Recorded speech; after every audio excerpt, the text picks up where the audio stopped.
Well, that torqued my jaws. Video did not actually start playing or recording. Doing it over again.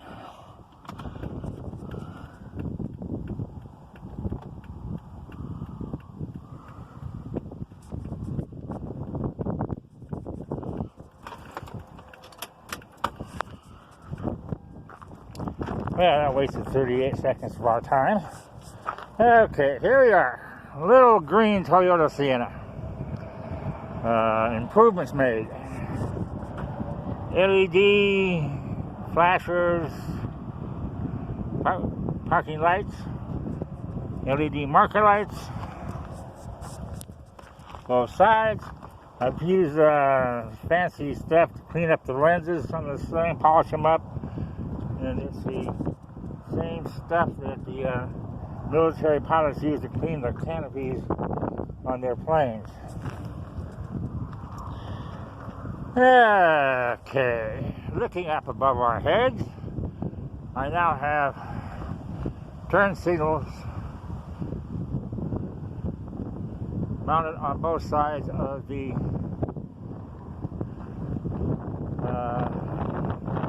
roof rack, and you also see a strobe light up there. Back of the car, I've installed additional brake lights here and another one over here. I have LED lights in here, which makes that a lot brighter. LED lights in here, which makes them twice as bright as the incandescents over here. As you can see, the turn signal is on. I have an additional turn signal amber on the bottom.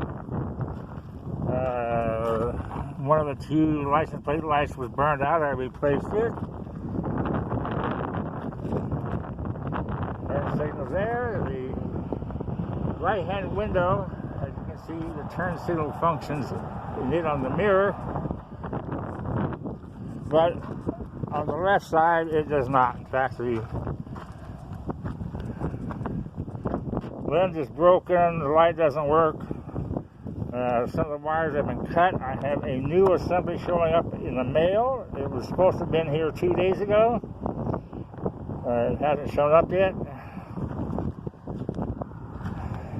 And I installed a new trailer tow hitch wiring device.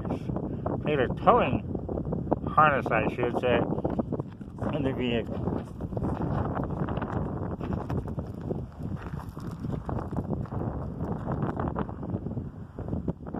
From the rear.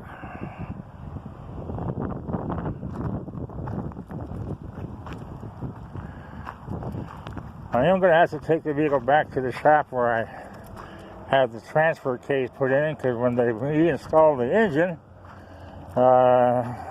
they didn't quite get something right on the exhaust system. I have oxygen sensors showing that the one side of the engine is running lean, and before I took it there, I used my fancy $135 scanning device to make sure that I had no codes, and there were no codes, and their lights were not lighting up telling me I had to check the engine and that I had codes inside the car. And that's a rough summary of what I have been doing to this vehicle. Oh, I still have to take the wheels off on the back, pull the brake rotors off, which are also on the inside of the rotors are parking brake, emergency brake, brake pads and pressure. Well, it's a Bendix system in there. Parts for that are sitting right there, and it says parking brake pads, and it's nice to have a little car back from the shop. End of the video.